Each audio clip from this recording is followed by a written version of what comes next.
आज हमारे बलौदा बाजार जिले के भारतीय जनता पार्टी कार्यालय में विकसित भारत रोजगार और आजीविका मिशन की गारंटी ग्रामीण VBG रामजी योजना के संदर्भ में भारतीय जनता पार्टी जिला बलौदा बाजार के द्वारा पत्रकार वार्ता रखा गया है।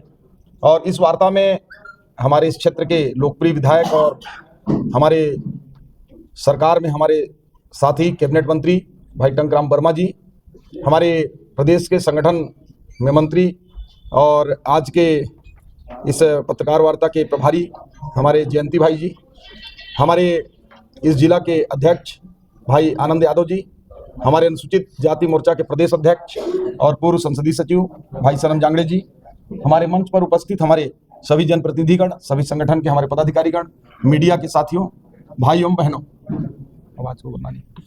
जैसा कि आप सभी जानते हैं कि ये भारत हमारा ग्रामीण अंचलों में बसा हुआ 75% के करीब आबादी ग्रामीण भारत की है और ग्रामीण क्षेत्रों में रहने वाले हमारे काम करने वाले मजदूर किसान निवास करते हैं और रोजगार गारंटी जो योजना है वो भारत की अर्थव्यवस्था को सुदृढ़ करने में बहुत कारगर सदैव से साबित हुआ है।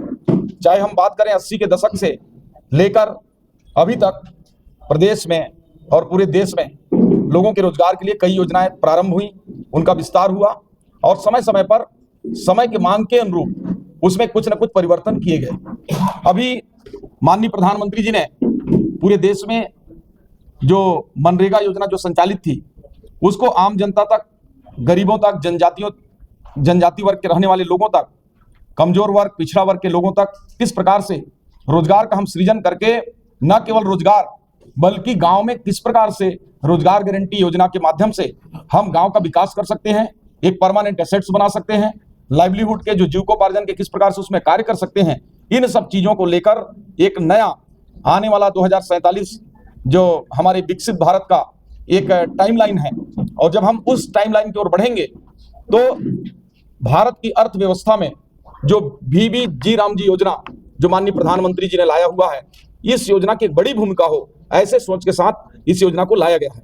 मैं इसमें संक्षिप्त में प्रकाश डालना चाहूंगा, वैसे आप सब लोगों को हम कॉपी भी देंगे कि ये योजना न केवल अभी अपितु 1980 के दशक से कई रोजगार देने के लिए योजनाओं के नाम से प्रारंभ हुआ, चाहे ये रोजगार योजना के नाम से हो, चाहे जवाहर रोजगार योजना के नाम से हो, चाहे रोजगार गारंटी योजना के माध्यम से हो, चाहे महात्मा गांधी रोजगार गारंटी योजना हो, चाहे अभी वर्तमान का ये VBG रामजी योजना के नाम से एक्ट हो 2025 का।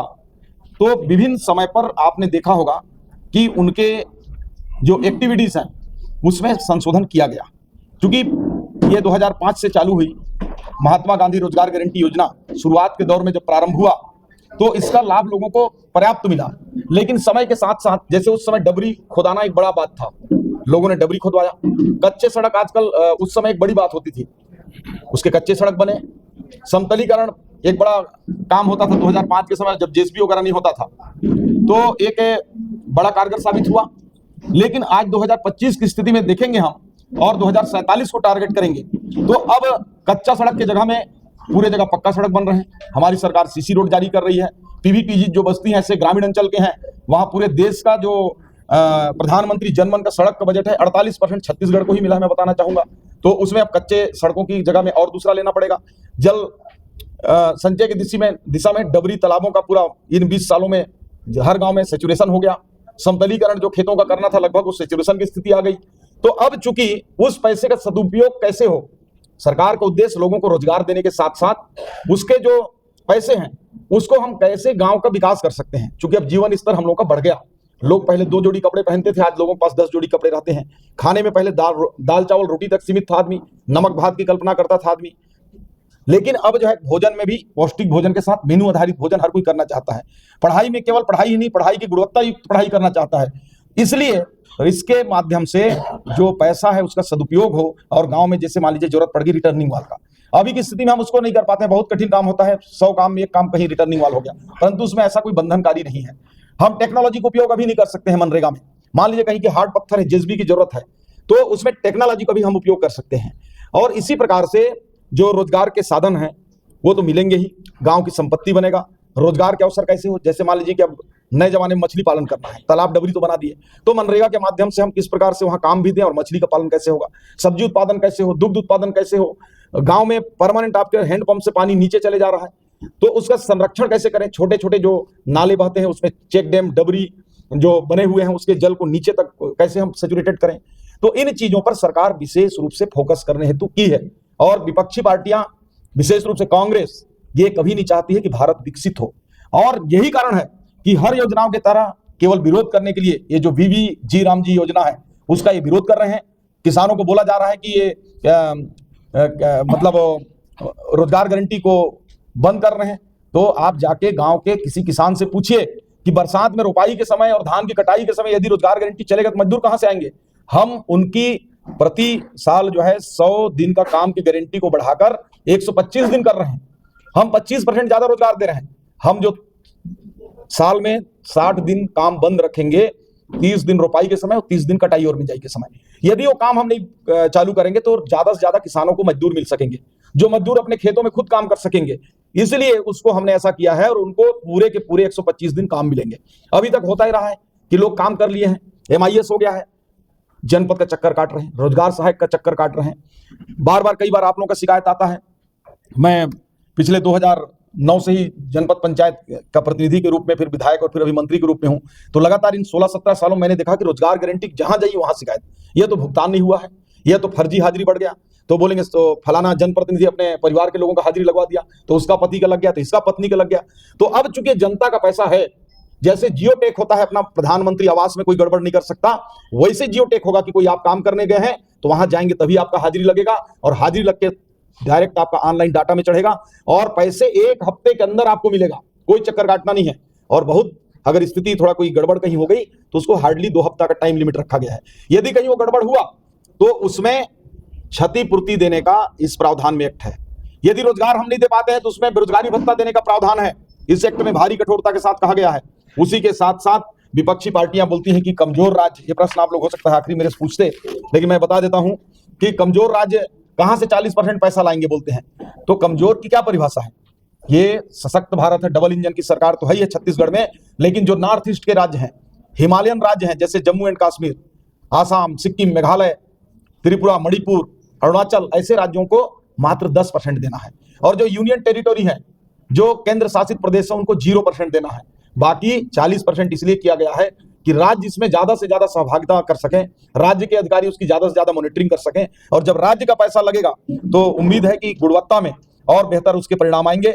इस प्रकार से ये रोजगार गारंटी योजना एक 2025 का माननीय प्रधानमंत्री जी का बहुत ही महत्वपूर्ण योजना है। इसके माध्यम से भ्रष्टाचार समाप्त होगा, गरीबी उन्मूलन में इसका एक बड़ा योगदान होगा। मनरेगा की तुलना में इसमें जो रोजगार के अवसर इसमें मिलेंगे, कानूनी रूप से इसको मजबूत गारंटी दिया जा रहा है कि इस पर अगर समय पर भुगतान नहीं हुआ, समय पर रोजगार नहीं मिला तो इस पर जो है दावा कर सकेंगे। इसी के साथ ही साथ जो उसकी मॉनिटरिंग है वो भी अपना बेहतरी से हम कर पाएंगे।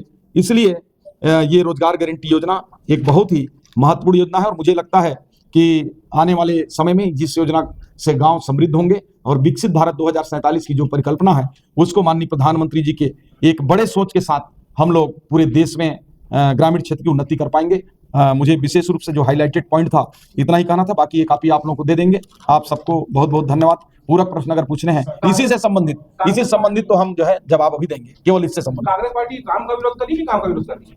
देखिए, कांग्रेस पार्टी काम का विरोध करती है और राम का भी विरोध करती है। ये कांग्रेस पार्टी, इसको भारत के विकसित होने से भी तकलीफ है, मतलब काम से भी तकलीफ है, और भगवान राम से भी तकलीफ है। यही तो कारण था कि आजादी के इतने दिनों तक भगवान राम का मंदिर नहीं बन पाया। और अगर इस योजना में राम जी योजना का अगर नाम है, विकसित भारत का नाम है, तो कांग्रेस को क्यों तकलीफ है? ये तो नामदार लोग हैं, ये नामों के पीछे भगते हैं, केवल नेहरू और गांधी के पीछे भगना इनका काम है, काम के पीछे नहीं भगते। हमारी सरकार किसी का नाम नहीं रखी है, विकसित भारत जो लक्ष्य है, वीवी राम जी योजना इसका नाम रखा गया है। का एक आरोप लगा भाजपा के ऊपर कि जितने भी सरकारी हॉस्पिटल है उसको सब प्राइवेट उसमें कर रहे हैं। एक बार इससे संबंधित पूछ लीजिए, और कुछ हो तो। योजनाओं का नाम बदलने से विकास कहाँ? देखिए, बहुत अच्छा आपने प्रश्न पूछा। मैं इसको नहीं ले पाया था, मैंने उसे गुंजाइश आप लोगों के लिए पूरा का छोड़ा नहीं था, पर आपको धन्यवाद महाराज कि आपने पूछा। देखिए, ये बहुत तार्किक प्रश्न है कि क्या नाम बदलने से योजनाओं का काम बदल जाता है या ये नाम बदलने की होड़ लगी हुई है। तो मैं आपको बताऊंगा कि ये प्रकृति का नियम है। समय काल और परिस्थिति के अनुसार इस भारत का क्या नाम था, पहले आर्यावर्त था, फिर हिंदुस्तान भी है, फिर भारत भी है, फिर इंडिया भी है। उसी प्रकार कांग्रेस ने खुद अपने प्रधानमंत्री, पूर्व प्रधानमंत्री और देश के प्रथम प्रधानमंत्री जवाहरलाल नेहरू जी के नाम को बदलकर उसने रोजगार गारंटी योजना किया था। तो क्या इसमें वो उनका अपमान हो गया? क्या उसमें जवाहरलाल नेहरू जी का अपमान करना चाहती थी कांग्रेस? तो ये समय की मांग है। छोटा रहता है तो लोग क्या बोलते हैं, परसू, बड़ा होगा तो परसराम, और बड़ा होगा तो परसोत्तम हो जाता है। तो इसी प्रकार ये सतत प्रक्रिया है समय के साथ। पहले खाने में मीठा पसंद होता है, बाद में आदमी खट्टा भी खाता है, मिर्ची भी खाता है।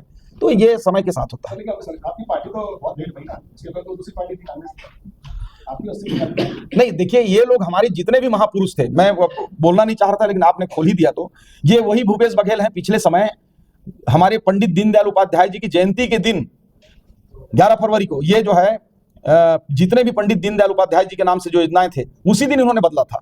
लेकिन हम किसी का नाम नहीं बदल रहे हैं। अगर हम इस योजना का नाम बदलकर अपने किसी महापुरुष के नाम से, पार्टी के हमारे वरिष्ठ नेताओं के नाम से रखते तो बोलते हमारी तो वो योजनाएं सरपट चल रही हैं। प्रधान जैसे इंदिरा आवास से चलाते थे तो हमने उसको प्रधानमंत्री आवास कर दिया, तो इसमें क्या दिक्कत है?